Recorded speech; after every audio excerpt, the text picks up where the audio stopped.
I know not that many people are on it. Sure, more people are going to be getting on. A couple of announcements or things to say. One is we need help with coming up with new topics for our pod meetings, so that would be great. And the other thing is the gala is scheduled for December 4th. 4th, yep. So hoping everyone is going to be part of it. I think they're looking to get maybe a like van or something like that, like a party bus or something like that from Long Island for people. And also one from the city, I think they're going to try to get if there's a lot of interest. But it's going to be fun celebrating 25 years. And we hope to see you all there. Can I ask a question of the Sure. group? So I spoke at the financial seminar that was symposium that was in the city, Mhm. and I didn't think it was a great turnout. And it was 99% attorneys. And I really thought the topics would have been of interest for everybody, mental health, other financials. I mean, I spoke about, you know, innocent spouse relief.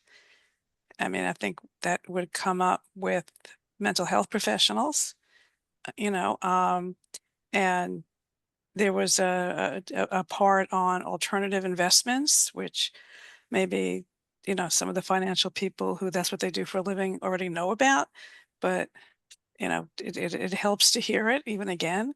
And, and Steve spoke about different strategies, real estate. I'm curious why you think people from other professions other than attorneys didn't show up. I have my thoughts on it, but I would love to spend a minute, if you don't mind, Nancy. No, absolutely. And you know what? It was brought up at the, we had a retreat for the board meeting because we were concerned about that there weren't that many people. And one of the problems was it wasn't published early enough. So by the time it was announced, which was probably in September, it was just a couple of weeks later that the meeting happened and people already had plans. And that was, I think, the issue, right, Catherine? Yeah, I think that that was something that came up. I wasn't involved in that timing or sending it out, but I think that's what I had heard as well, Nancy. So that was unfortunate that that group suffered by not having the attendance that it should have had because we normally get really large attendance for that. Does And any, maybe because we normally have it like late October or, whatever it was, we know that that's something that we have to talk about with getting it done, the announcements out a lot earlier, and we address that. okay. Does anybody else think it was any other reason? Like if you didn't go, why didn't you go? Like I already had a commitment. Yeah, so- I couldn't do it. I couldn't do it. I closed on my apartment that day. No excuse. No, Catherine's I'm always sorry. moving. I'm sorry. Which Well, one? Catherine's a real estate mogul. So there are a lot of apartments. The last one, Teresa. Done now. I'm done all of them. I'm done. It's very funny. I have a friend who's a little bit older. In fact, we're having dinner tomorrow. He turned 80 this summer, and he's lived in like 3 places his entire life. And I ran out of fingers. I mean, and he was horrified. I moved so much. I like moving, except for this last one was a little harried, but whatever. Anyway, okay, so any ideas for topics? I know Catherine and Therese have always been in the forefront of coming up with great ideas. I don't want to put the pressure on you. So if you want to think about it, whatever, but it's also something that we want to advertise early too. Yeah. So I'll take a look. As I have said, and some of you know, in the last, I guess, 4 or 5 years, I've taken 2 very long, I guess you could say classes, seminars with Pauline Tesler. The first one was about a year, it was a year long, and I think we met every month, and she gave us topics and some stuff to read. And then the second one was a year and a half. We met every other month, but we had books to read. And it's a lot of fascinating stuff. So I'm going to look, I'll throw out some ideas, maybe with you, Nancy, and you, Catherine. Just some of the stuff. I'm not saying we're going to have to read books, but some of the books are really worth reading. And it's not really tactical stuff. It's more like behind the scenes, understanding what's going on with people, judgments, assumptions, that kind of thing a little bit, but also understanding. I mean, there was one about teenage sexuality, and I mean, I learned things about orgasms I didn't know, so some of it's just in understanding the other This sex. is being recorded. Yeah. And I'll tell you privately. But it's really interesting stuff. So I'm going to take a look at, all our topics and see what I think are maybe like my top 5 or something like that. Ellen, I was saying this is from a couple of trainings I did with Pauline Tesler, where we had articles to read and books to read, and she'd have the authors come in, and it was just a really deeper understanding of what's going on. It was delightful, and people from all over the world. There were people from Canada, people from Australia, which was interesting for the, trying to time the right. It was either early in the morning from them or in the evening for us, but it was a lot of fun. You mean So and Tracy, do, just- do and do it within this pod? Do something To like find out that? some Yeah. topics, to get some good topics. we need some topics. So Which is what Tracy, she Ellen wants is- us to do. She wants us to go out and, Yes. help Ellen is the people. president of the NYACP, Tracy. Hi, Hi, Ellen. Tracy. Hey, Tracy. Okay, all right. So the topic today, oh, Nora, did you have something to say? No, no. Okay. don't. So Nora? the topic today is kind of like I'm a very pet peeve tired. of mine. No, fine. Is that when people hire you to, do divorce, whether it's collaborative or mediation or something like that, and they initially start in the process, and then there is such a long hiatus between the next meeting or when they're ready to schedule, whether it's collaborative or mediation, it just goes on forever. And how do we get it so that number one, we keep the momentum, and I know it's up to them. The slowest person moves, governs everything. But then it conflicts with other scheduling when you're looking to get other clients, and then you have this hanging on. And I'll just give you a recent anecdote. I got hired in November for doing a mediation. I met with them right after that, going through what they need to do and stuff like that. They reached out to me in March, and we had another meeting. And then I'm away in May, and they said, this is what we want to do, I respond, and my away message says I'm on vacation. I come back, they go, we no longer want to use you. You weren't available. I'm like, Oh, gosh. okay, I'm happy. But it's like, even when you are doing like the ending towards the settlement and you're ready to put things together and, doing all the brainstorming and the options, and then it takes so long in between meetings that you kind of lose momentum. Oh, thank you, Catherine. She's transcribing. So does anyone else have that problem, or how do we resolve this or keep things moving? Because sometimes, like I know for Barbara and I, it's gathering information, which Right. could take a while. I could jump in. I'm in the middle of a mediation, a collaborative. And the one of the spouses said he would do the budget, that he was a finance person and he would do the budget. And I use family law software. I sent him, you can have, for all of you, does anybody not use family law software? Okay. So I sent him the link so he can do the budget, and slow as molasses. But I'm going to be out for 6 weeks, and she said we were gone for a month. So quite a number of weeks ago, once I had my dates that I wasn't going to be available, I sent a group text to everybody. I said, can we possibly just jump on this now and, and wrap it up? I'll be available for you. I mean, they're still clients, but I think it's going to wait until, because they haven't been able to get it together. Even with offers, I could sit with them, and we have so many options as to how to do a budget. It's not just him doing it on his own, and so I offered all those options, and he's still sitting on it. So it's not going to happen until I get back. But they know. I mean, it's kind of like they're very well aware of my time frame. Do you Right, give but people like estimated timeframes? Like it typically takes people this long. I mean, even if it's semi-artificial, it gives them something to aspire to. or even like saying, we expect it in a couple of weeks. Yeah, Ellen? I think this is where the mental health professional comes in, because Yes. frankly, I notice this, when people drag their feet, no matter what platform, whether they're mediating, collaborating, Mhm. litigating, as we all know, there's a lot of emotion involved. And it's almost like, I don't want to say sabotaging of it, but they get stuck. And so thank you, Nora, you should weigh in on this. And I think that that's really who should be, analyzing what's going on here. And is it that, or is it something else? Or, because I think a lot of it is emotional and psychological. I 100% agree, given my furious head shaking. I always think I offer to people, other professionals, let's get real curious about what's going on.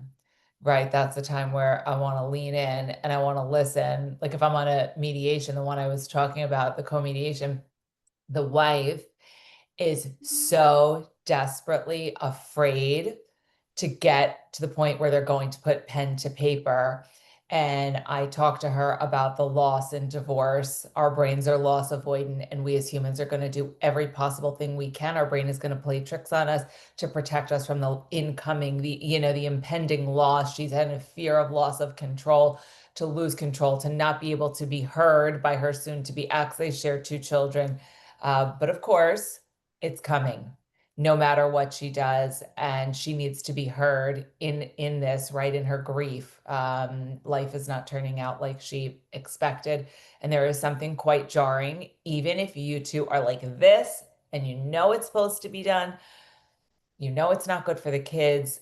Putting pen to paper and ending a marriage and taking these steps, right? People could be hemming and hawing for all kinds of reasons. Maybe the financial. I worked with somebody who it actually turned out the financial arrangement while they were like in limbo was way better than what they were going to have afterwards. So they were sort of like dragging their feet. And it's like, this is not sustainable. I had somebody say, I'm going to leave. I'm going to go to court.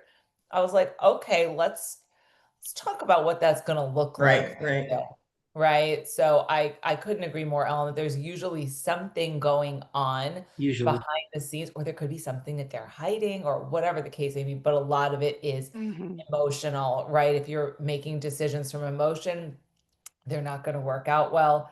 I remember putting pen to paper myself and sitting there after my divorce was finalized. And I was like, well, what do I do now? Mm. I didn't prepare you for what to do next. There's no preparation. Nothing can prepare you, right? You're sitting there, your marriage is over, and you're like, oh, it's like if you have a baby, for anybody that's like had a child and you go to leave the obstetric, you leave the hospital and you're standing there with a baby and you're like, wait, what am I supposed to do now? And in a divorce, you're suddenly like alone with your children, and it's very overwhelming. So I do think getting curious, or even if somebody is not in a collaborative, if they're in something else, and referring them or getting a mental health professional to come in or talk to them or refer the couple, like what is going on? Because they're just wasting money, of course. And they're usually talking to their lawyers about it, like, which is like the wrong people, and been a mental health professional for the most part, right? So it's a lot of loss, and usually people don't want to feel it, and I get it. It's really hard, but sitting in limbo is actually so bad, and it's bad for the kids. The kids know, right? Because they're so stressed out. And it makes just the day-to-day so much harder. So much harder. Yeah, it's always dinner time, even if you're getting divorced. And that's what I always say to people. You don't get to stop doing your regular life. But I think getting to the bottom of the why is the way to move people along. And it might not be in an attorney's office, right? That might be with somebody else, because it's tough. Well, Catherine and I had a kind of famous case. I was going to bring that up, so go ahead. And we never got to the why. And they sort of seem to have stayed together, for better or worse. I think they couldn't get out of each other's way. And there was a lot of, interesting mental stuff going on for each of them. But I think this is what I think, and you'll weigh in, Catherine, it was also overwhelming that I think it came down to, all right, let's just deal with the next couple of weeks and what our schedules. So they were big on vacations. They had 2 little kids, like 4 and 5 years old. And the only time they were normal was when they were on vacation, even though they couldn't afford vacations. And we had a mental health, we had a financial, and they just didn't want to talk to anybody. They'd make appointments and cancel them. And, finally, we said, well, we're here if you need us, but. Yeah, I wanted to say in terms of the process, and Nancy's like saying pet peeve, and Tracy's saying, what about time frame? We really struggled as a team, or really worked together. We had a great team. Yeah. To talk about now, what do we do? Now, no one's responding, or one would respond. It was really, they got stuck at the financial part, just what you're saying, Barbara, like they had to gather all this information, and it was never happening. They'd postpone the next appointment, never come back. Then they would come back lurching kind of forward, doing a little. And so as a team, we said, do we keep it open? Do we tell them, listen, if you're not going to participate, we can't proceed? Is that taking away their self-determination, kind of using language from mediation? Or is it our job to hold the right container and a structure so that they'll go away and say, wow, this collaborative process was great? Otherwise, it'll say, it took 5 years. And like, Nancy's people, it took 5 years, like it's our fault, even though they weren't ready. And then they go out in the world and say, well, that was an inefficient process. That cost me a lot of money. And it comes to reflect on us. So it was interesting because of the 4-member team, we had a split decision on. Some people said, let it go, tell them. That was me. And some people said, let them come back. Let them. back. So maybe getting an opinion of people here. I think that was something we wanted to do with this topic. Like what other people do when you have a case like that, where they just go in kind of in a circle, sideways a little bit, a little forward, a little back. As the team, what is the team responsibility? And I just want to say this, I think we come from different orientations, and mine really is mediator. I'm like, yeah, they have to be self-determined. I don't chase them. And sometimes they need chasing, after all these years, I've learned, some people need a little more direction than others, and it's not going to happen. So that was going on too, but yes, back to Catherine's question. I think I'm in the middle of something similar, and it's Ah, and the husband, who's not my client, is really controlling this, but it's the timing. I probably should have said about a year ago, I am not doing you a service. I think you should terminate this. But now we're so deep. So much has gone on. We're at the verge of signing an agreement, which has been going on for 6 months. But I feel so bad about saying that now, but I should have said it a year ago. so now you want to just get them through.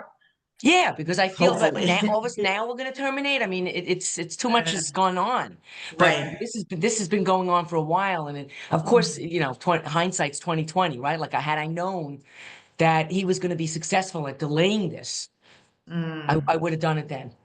Did you do something? Ellen, did you actually say something?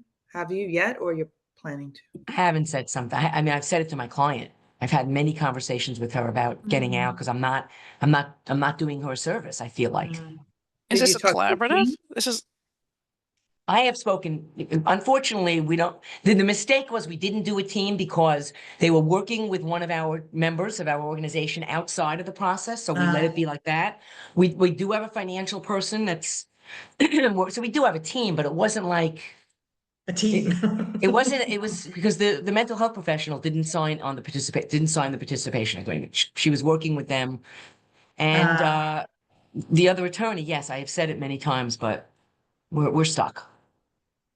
I find sometimes the kiss of death to know in advance is when a couple's been separated for like 3 years, 4 years, 7 years, and then decide, oh, we're going to get divorced, and then they still don't move. No, I find the opposite. By then they're over all the emotion. They've done something financially that worked out. Sometimes it's easier. so Ellen, what would it look like if you called a team meeting with everyone? At this point, I don't know that they would even want to do it. The mental health professional's out. She hasn't been working with them for a while. They Oh. drop, they won't work with her. Catherine, The and I had a financial- case like that too, where it's been going on for a while and now it's coming down to the 11th hour and the mental health person was out like really early on. Yeah, they let it go early on, and we had to pivot the process in that one. That we really have been like, it's a whole separate topic, but I'm almost just changing that process. We signed a participation agreement. It's a full team. It's a great team, but it's Right. really just pivoting as needed. Meet with the team. Now, what do we do? I have another collaborative like that too. We are pivoting into different territory, but doing it as a team, doing it with, by proceeding by agreement. But it's definitely not following the standard, because these have been going on like 6 meetings. Like when you're at that, they've been meeting and meeting and meeting. We're like, how do you finally settle it with complex financials in both situations? At some point, their numbers in terms of how much they've spent, we actually had to tally it, and it was astronomical. It really was. And therefore, if they turn now, which that's where they are, they're like, well, I'm just going to go to court. That would look so poor. That would really look bad for the process. It would really show like, look, we spent, $90,000 literally, and yet came out without a deal. And then so some of it's just defending the process, but some of it's just for them. They're both beyond, they're beyond their limit, yet can't come to an agreement. Even now. So in that one, we sent like a letter from the team. This is the team has met. Oh, that's great. Synthesize it together, and all the 2 lawyers weighed in, the financial, we all put our parts in. It's a very comprehensive letter. And but unfortunately there were 2 choices and each chose a different choice. So we would have to have told them this is what to do. And we didn't do that. We said, well, here, we're distilling it down for you. Here's all the data. Here's all the analysis, like all in one place. So I just heard from the family specialist this morning. So do we have a deal? No, but that one, we're still working together as a team, but there have been ups and downs in the team too. There's stresses on the team when this happens. I wonder if an early neutral evaluator would work. Or not so early. Right. Interesting. And you mean someone would give their opinion on, what does that mean? Yeah, here's what I think would happen if you went to court. I think that's an important step That is we an should important really step. think clearly about. Because I- sometimes when you analyze it, maybe their difference between the 2 of them is $100,000. And when you point out to them that if they go to court, they're going to be spending in excess of that, sometimes it shakes them a little bit to say, okay, fine, we'll split the baby, or some other, way of handling it. We're down to much less than that dollar value. Yes. And it would cost them. Wow, really? That's why you have to know it's not about the money. It is not about the No, money. of course not. Right. We know it's not. Yeah. Everyone knows it's not. So I think in this case, they one of the people did go see a litigator, and the litigator mucked it up. They over-promised, and then it threw the whole thing into a tailspin of like, well, get this. I can get this. Right. So it really, and then that was not helpful, because that's an opinion. That's It's just- also, it's just never helpful to go to litigation. It's just not. It's just not. I mean, if this is taken from someone who still litigates. I spent all day in court yesterday trying to settle a custody case and couldn't. And now we're going to trial on it. That it doesn't help anyone to go to court. If No I one. can, just for a second, I spent all day in court on Thursday on a case that's been going on for 5 years now. It was settled almost a year and a half ago. And it was really interesting. We spent a lot of time in chambers, and the stark difference between what we try to do for people and understand, if we can understand what's going on, that might help us get somewhere. They can understand each other, even if they still disagree.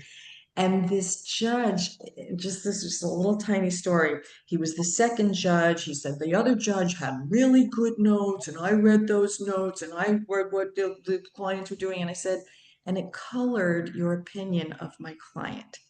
And it was like I stabbed him in the heart. I mean, it was really shocking. It was shocking. And he said, well, no, she did things afterwards, even when I was on and she was offered this and she didn't want it, even though one time she wanted it. I said, and the difference between the work that I do and what happens in a court is if somebody's doing something weird, we want to know why. And there's a reason. That doesn't matter to a court. It's just such a this or that kind of thing that it just, they never have the whole story. And they're making decisions based on somebody else's case, and it doesn't work. It just doesn't work. It doesn't work. But we did settle. Catherine, in Again. your case, you have a mental health professional on the team, right? Me? Yeah. Oh, yes. Well, the So- one that wasn't, well, the one with Nancy, they fired that person. They got through 90% of the parenting plan and then let that person go. So that person has not been here. For the other one, we do have the mental health person who's working overtime, Yeah. Okay. meeting and meeting and meeting and meeting separately, meeting together, meeting with the lawyer and we're trying every combination, but it's really when there's an addiction issue, and that is a complexity that is coloring the entire.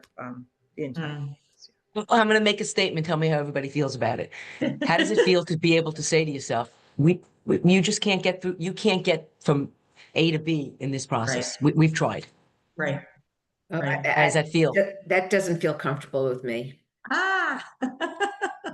Why you feel like you're giving up? I do. But we have to be realistic too. There has to be a bit of that. mean, But as didn't Ellen we all said, the get- alternative is worse. It is worse, but it's like you can't. Didn't we all learn in our trainings that you shouldn't be working harder than your clients in a collaborative case? I mean, we're not their parents. We're not their. I have conversations with clients in all collaborative, all sorts, collaborative. I'm not a magician. I'm here to help you. But if you don't want to take my help, I mean, I can't help you. Like Right. Catherine knows that, like, I'll text in the middle of the night, like, I can't sleep. It's really bothering me. And believe me, they're She sleeping responds. soundly. Right, I'm doing the same. Right. And the clients, I guarantee, are snoring through the night. Right. Funny. It's like when I first Catherine, started in true. this process Do you and mind me everything was asking- weighing so heavily on me, and I'm thinking, like, I just came into this process years ago, and I'm like, how do these attorneys do it day in and day out? It's like, I mean, now I know why you do collaborative, but when I first started, it was like, oh, I'm wondering if the person who is the addict is an active addict. No, So they're sober. Are they recently sober? year. Okay. Actively working very, very hard, but it's Yeah. coloring the narrative. It's coloring the history. It's the blame and the guilt and the. Sure. Yeah, that's why I Nora, was. can I ask you a question? Can there be, could be a ridiculous question, but could there be transference from one addiction to now this case is the addiction? Look, I mean, when people are active addicts, my mother is a couples therapist actually, but in her prior professional life, she was doing work with addicts with drug and alcohol. And one thing I always learned from her, and I always took from this and stuff I've learned, is that people who are addicted, they're answering to their addiction first and foremost above everything else. It is their singular priority when they're an addict. So I'm listening to this, Catherine, I'm thinking, well, if they're looking back, like you're saying, you could see it was their priority. So if they're trying to gain control of something, I mean, maybe I don't know these people, but I would say, somebody asked me recently to work on a case, and I was like, you really need somebody with a CASAC, who's a certified alcohol and substance abuse counselor, because they have specialty training to understand how to work with people battling addiction. It is so complicated. I personally would never take a case on like that because it's not my area of expertise. And I don't think I'd be serving a client at their best and highest because I'm going to stay in my lane.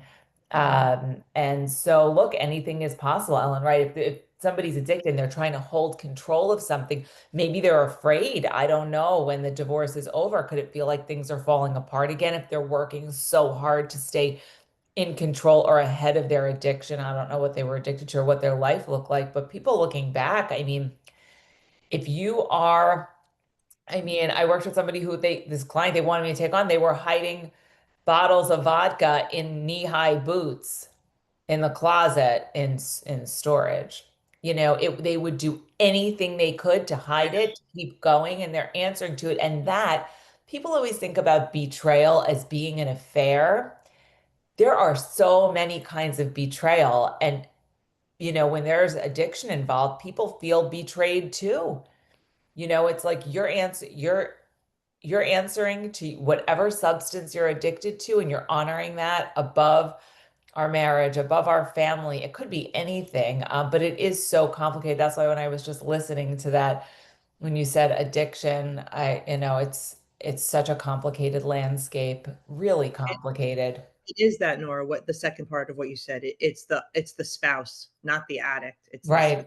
who has all of that, what you're saying, and wants that other person to pay the price for it. Right, which is like never going to happen, right? I mean, hopefully the spouse who's the non-addict has their own support, whether that's a therapist or a coach or somebody, because that's going to be internal, right? People so badly, right? It's like this feeling like, say you're sorry. And the truth is, even if someone said they're sorry, it's not going to feel better. They've They've said it. They've said it. Yeah. Right. It's not going to make it better. They're never gonna, you can't go back. Right. We're in forward motion, and it's so painful. Yeah. So They don't want to get their own support. We've talked about that with them, and they don't want to do that. And without that, we can't heal that. The family I specialist. wonder why they don't want to get their own support. Yeah. I don't know. My thing usually is when people don't want to get support, they don't want to look at their part in the end of Yeah. the marriage, right? Right. It's, oh, Yeah. I could point the finger back at you, but Right, it still right, takes right. two. There's Right. still two people in the marriage. Right. Even when there's an affair, even when there's addiction, there's still two of you. You're not married to yourself, right? And sometimes we don't want to look at that, right? Like take a good hard look in the mirror. Yeah. I've said this, I remember the first time I said this to a client, and she was really cool, and she was stunned by it. Just being like very upset about how she carried all the financial burden, and he did this and he did that wrong, and you know, he should owe me for this and that. And I said, that was your marriage. And she went, oof, you know, but it is, you know, I think you're right. If everyone took responsibility for their part in the breakup of the marriage, these cases would be easier, I think.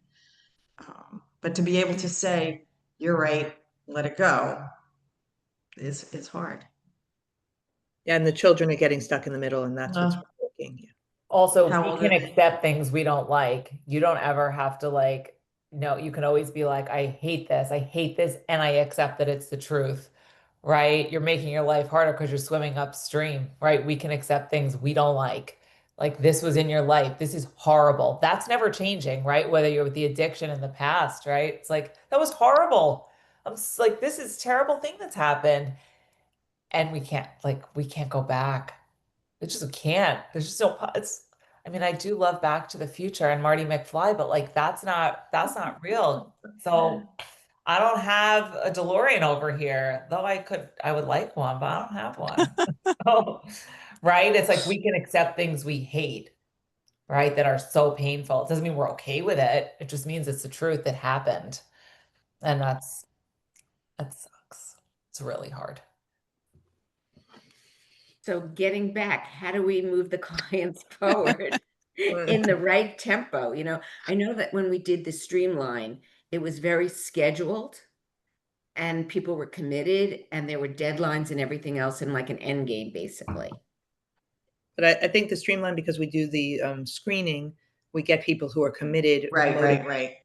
lower conflict, have better Right. communication. Like we screen all those things to try to help it become successful, do our best to have the process be successful. Whereas these people come as they are with the complexities of it. And yeah, everything you're saying. Catherine, how many Yeah. streamline cases do you have? We did all pass. None are active right now. I think the whole group has done maybe 5. Nancy, do you know how many? I know I did 1. I know Melissa did 1, right? You You did did? 2. Did you do Yeah. 2? I did too. Jeffrey did. Wasn't he on a couple too? I don't know if Yeah. there's maybe 4. It's not, we've stopped now because the screening tool went offline, and we're working Oh. to bring it back, though. You'll hear, we're working on that. The working group's gonna come back. So if you're interested in streamlined flat fee, you'll see a notice going out to the full membership at some point, and just indicate interest. And then we're gonna have, there's a lot of people interested and who approach me. And so I think we've been talking about it kind of at the board level. And now we're going to see, in time, we're going to try to bring it back. But Yeah, we 'cause have to, Barbara we was on the initial committee with me. Mhm. yeah, A so lot of Barbara, work went into it. Yeah. a lot of work into it, and then we learned a lot from the few cases we had, so that now we need to kind of tweak there so that we can bring it back, because a lot of people want to come back, but we couldn't do it without the training tool, without the screening tools. That's what stopped everything, Barbara. That's what happened. Weird. Mm. Yeah, so we can't really sell it to the clients right now because we don't have a process set up to onboard and move it through quickly. And some people who are interested no longer interested. It's been so much time that we need to kind of get a new roster and have people feel up to speed and kind of trained as much as we can on where we are with the forms and the process and the timing and the costs and all that. So for anyone who doesn't know, I don't know if people here, I see some new faces.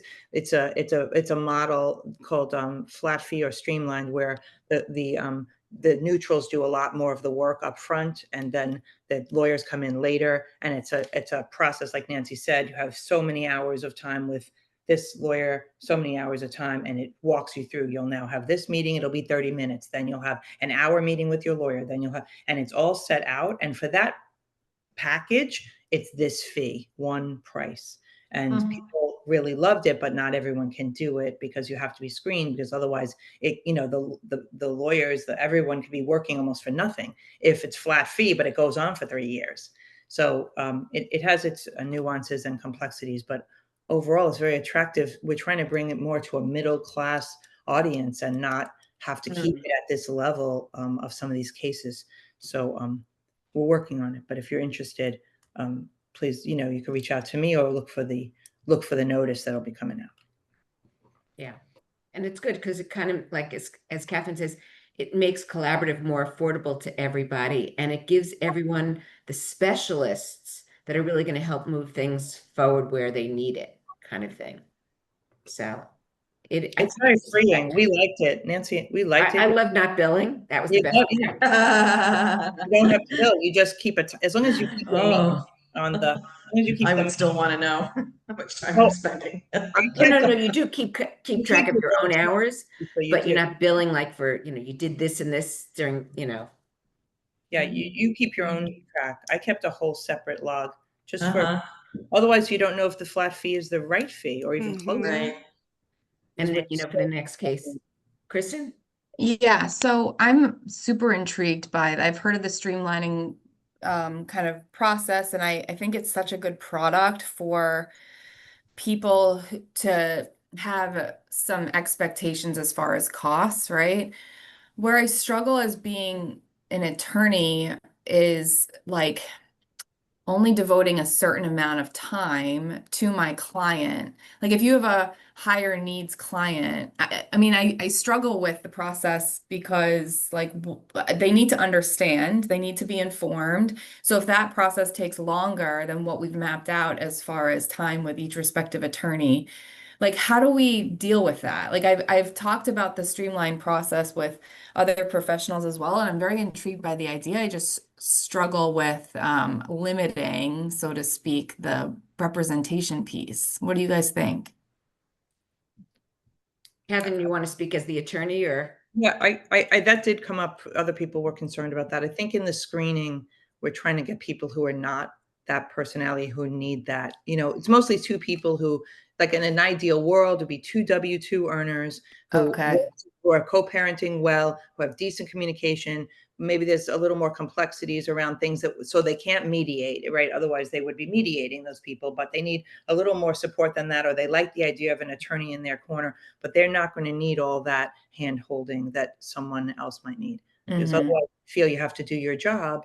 And then the thing is, you go over the time frame, that's up to you. But at the end of the day, you're getting paid that $10,000 or whatever the number is, no matter how much time you spend. Right. Yeah. So and I guess with all the hand holding, you'd go to the mental health person that would be doing the hand holding kind of thing. Right. the lawyer is less involved, the lawyer involvement is fewer hours. Because the neutrals do all the work and then the lawyers come in kind of at a later stage. It's a different, With the brainstorming and then the writing up the settlement agreement. And then they do have private conferences with their clients. Mhm. Yeah. So I think we come to the meeting and the working group, Kristen, and raise all these questions because I think it's helpful for us to all Yeah. weigh in on our concerns and how to address it because we're just all learning. We've only done a couple of cases. Yeah, it's my understanding is that it's fairly new idea and the theory is wonderful, but in practice, how do we how They're do we doing make it- they're doing it in Canada all the time. I mean, Yes, they have it yeah. down pat. They really Yep. do. And if you come up with a case that you feel that is really warranted, assemble a team that, maybe there are a couple of experienced people, maybe a couple that aren't experienced, so that everyone gets that experience and can guide through the process. Yeah, you always need some people who have done at least done some kind of training or filling because the forms are different, the retainer agreement's different. It's all different. It's not just like a regular case that with the time frame. So it can be very good. It's just we're working on it. It's taken a long time. Yeah. It's interesting Yeah. though, the concepts, I have a mediation right now and there's one issue and I said, they really just need to go to Nora. They don't need me. Everything else is going to be easy. And so the concept of that, using the right person for the right, the right leg of what they have to decide. Right. And you bring them in as needed kind of thing. Right, right. But I mean, there was, as new as it is, Kristen, I think the original training, not as codified as the one that you're talking about. We did it was 12 years ago. It was in Westchester someplace. Oh, And I only remember it was that long ago because my granddaughter was a baby at the time. oh, With these interesting. streamlined cases, though, is there any kind of cutoff? Right? Like, okay, where in this package, you're getting this number of hours with the Right. therapist, this number of hours with the attorney, this number of hours with the financial. And then if you exceed that, it's billed at this much per hour. We started doing that, adding an addendum to the retainer agreement that we had to come up with some way because if we told them it's 20 total and all of a sudden, for example, in one of the cases, the agreement drafting and the edits on the agreement, that's what skewed the whole, we were going, and on that, we didn't build enough on that. How much, we didn't build in enough time. We didn't know they would do revision after revision after revision. I mean, and so in the future cases, we said what you're saying, Tracy. Right. Because otherwise they have no skin in the game, right? Because they're That's right. Yeah. Same thing with like financial whatever they want. modeling. If you say you're going to do 2 models or whatever it is, and then they go, what about this? What about this? What about this? Right. Yeah, that has to be charged for. That's right. Yeah. Right. And But that's most- why the screening is also important. Yeah, you have to Yeah. the right couple. The right couple is more important than the right issues. Mhm. We had a great couple and we had a complexity of issues like a business valuation or they lost the job in the middle of but they succeeded. Oh. They were still a good couple, but it wasn't so streamlined, but they did get it done. And also most people who come to this want a deadline. Like in the first meeting, we do the roadmap and we actually put dates. Like by then you'll have done this, by then, so that they can see. And it's like a 5-month, they're trying to do it 6 months or less. They're not doing it. They're not looking at 1 year as streamlined. They want to get it done. That's really great because how many clients want this over yesterday? right. Or as an attorney, people come in and they say, how much is this going to cost me? And I say, I can't tell you that because I can only control the advice I give you. I can't control the other party or there's too many variables. I'm That's asked right. that all the time.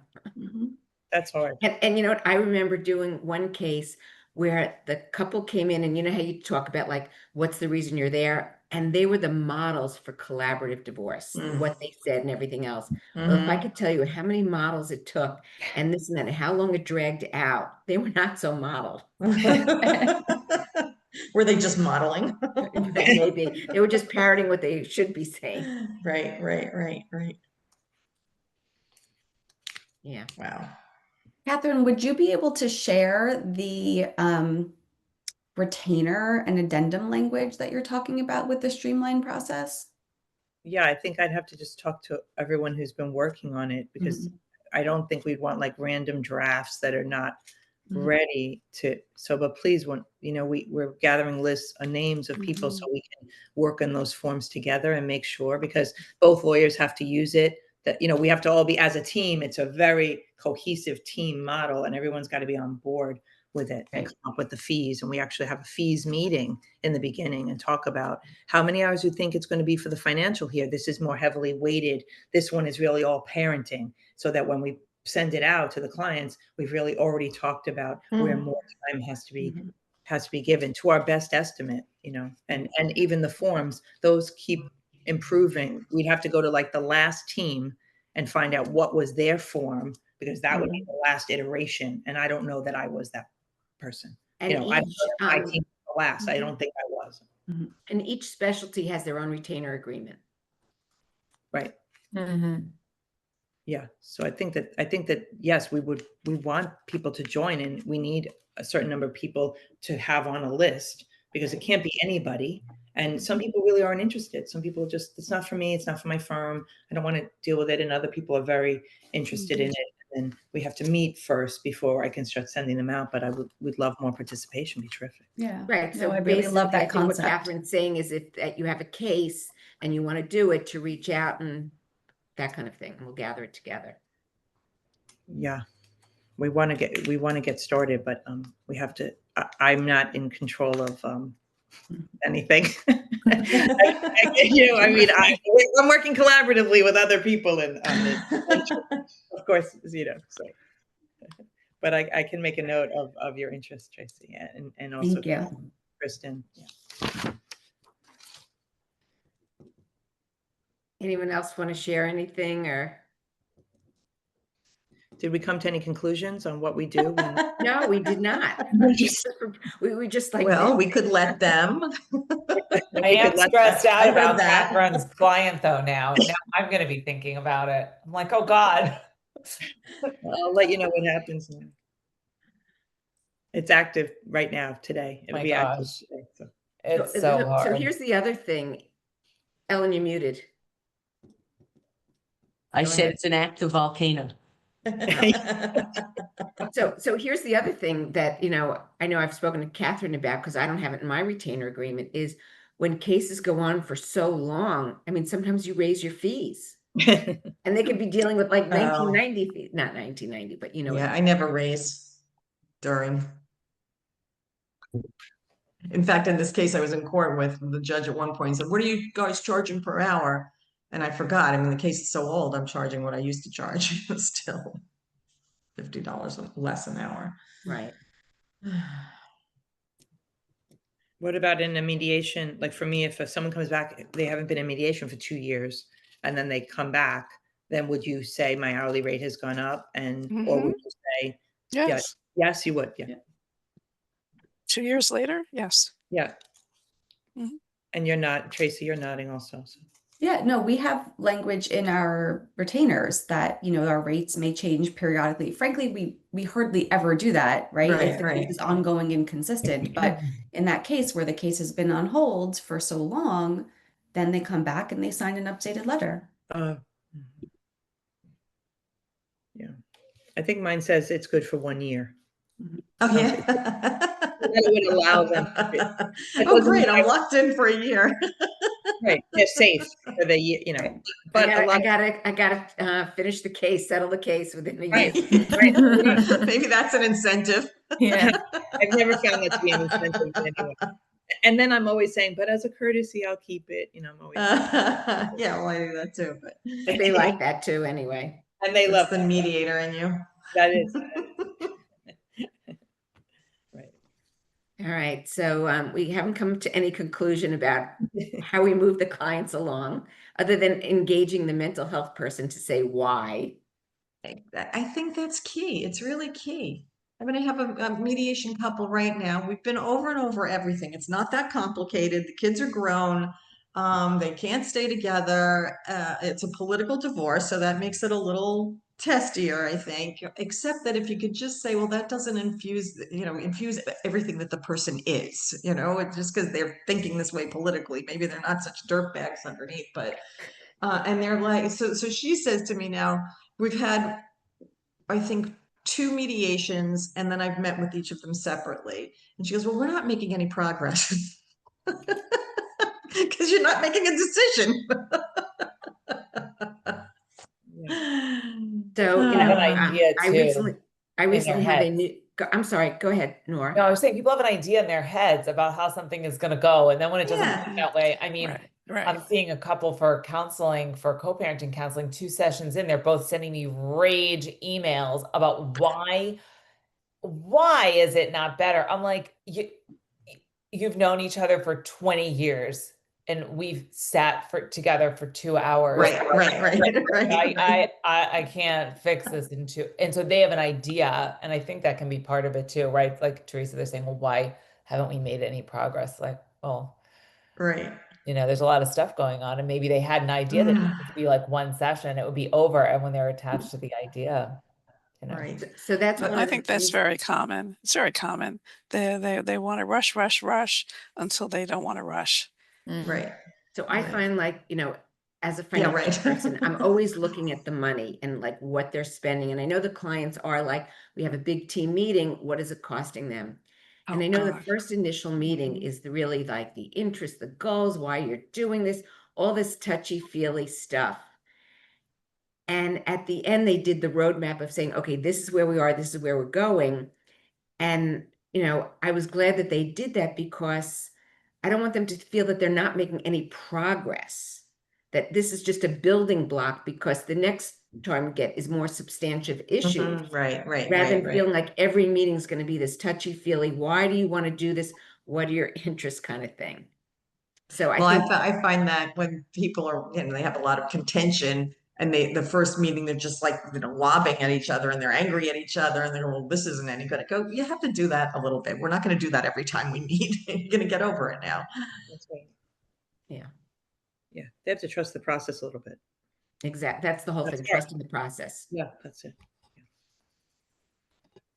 But how Okay. can they? They don't, they don't know what to expect. It's just so hard.